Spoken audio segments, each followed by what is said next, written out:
In the last section, we looked at what a channel is and then the phenomenon of multi-channel retailing, its benefits and its challenges. In this section, we would look at what a format is. Earlier, we have already defined channels as concerned with the dynamics of our buying, that is, how do we buy. These cover the steps of item discovery, order placement, the payment for the items, and the receipt of the items. We also said that formats are defined by what all is bought in the shopping basket that comes to the retailer. Let us understand what we mean by this with an example. Let us take the example of the Lipton yellow tea again. Now, this tea might be bought in 3 separate shopping baskets. The first is an instant where the tea is bought in an emergency buy where the customer discovers that he has run out of tea and milk for the evening and then rushes to the store to replenish his stock. Another instance might be that the customer comes to a store to primarily buy medicines, but at the store he notices an attractive promotion on this tea and buys it, even though that was not the purpose of why he came to the store. The third instance might be a planned monthly purchase where besides tea, the customer makes a list of what all he needs to replenish for his home needs and food for the month. This will include categories like pasta, rice, cereals, beverages, food categories, and various non-food categories also like detergents, shampoos, floor mops, and basic apparel. Hence, we see these are 3 different shopping baskets buying the same item. These baskets are also called shopping trips. We will be covering this in more detail in our section in our module on retail strategy. All these trips, as you can see, have their own priorities. For example, in the first trip of emergency buy, where the customer is looking to buy tea and milk because he's run out of them, he is likely to be more in a hurry and less finicky if he doesn't get the cheapest price and best promotions. The priority out here is to be able to find these items as fast as possible at the store and check out also as fast as possible. That is speed.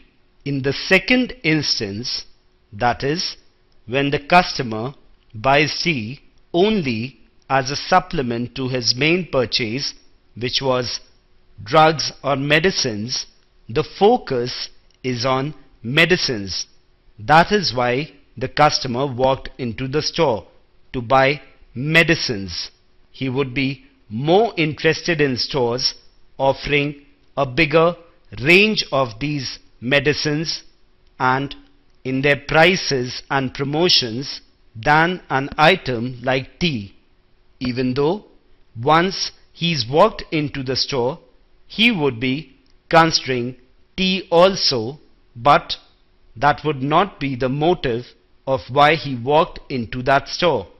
In the third instance, that is the big monthly purchase, the customer is going to spend a big part of his salary on these purchases.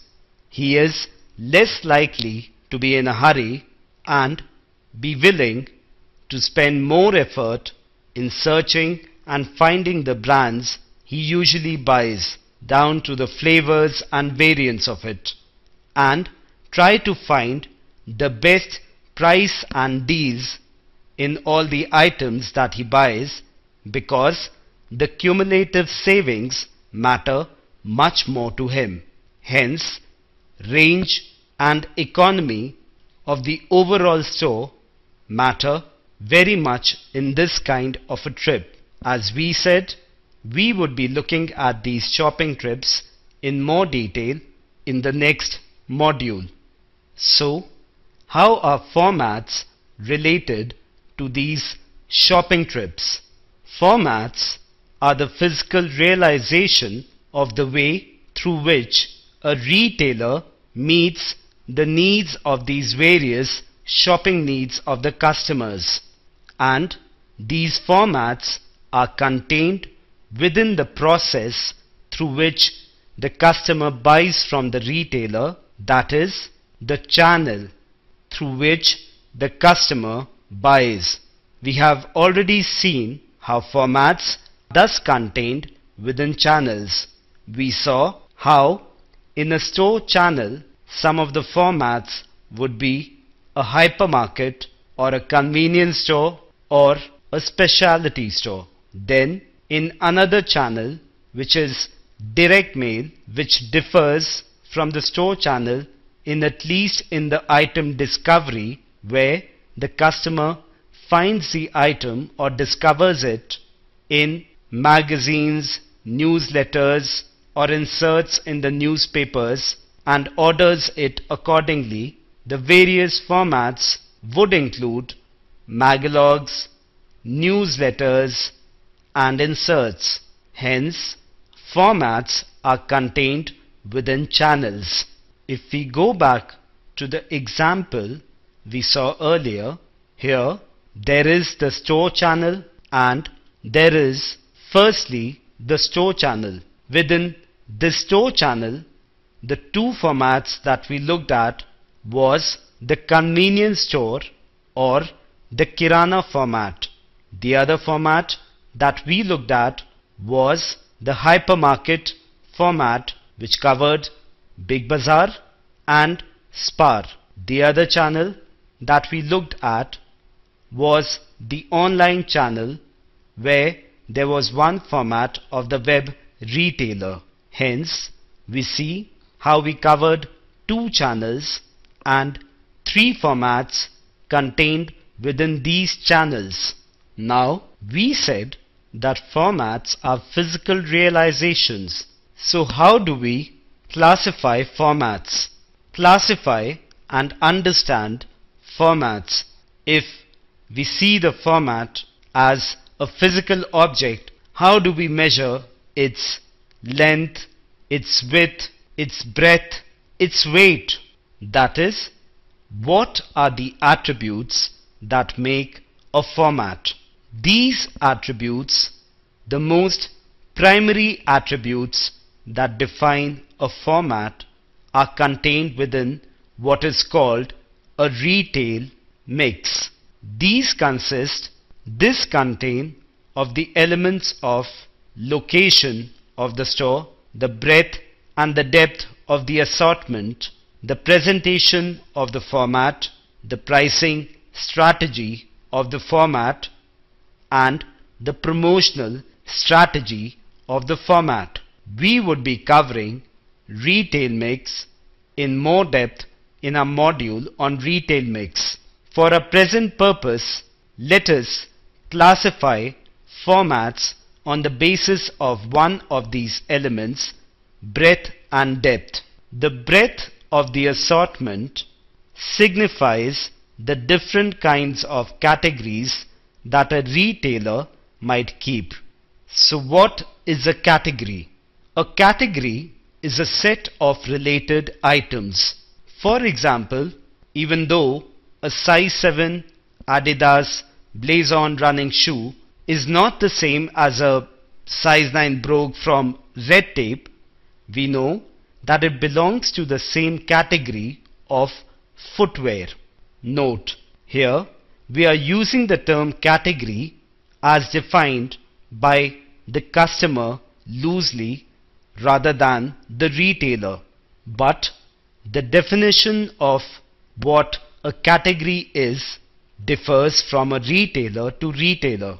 For example, a Walmart, which carries almost a very large breadth of categories from hardware to apparels to grocery, it would more or less be satisfied by classifying all shoes as and related items within the broad category of footwear. Now consider a specialty shoe store. Since all that he sells are shoes, this retailer would be defining his categories in more detail, like sports shoes, running shoes, basketball shoes, casual shoes, or flip-flops.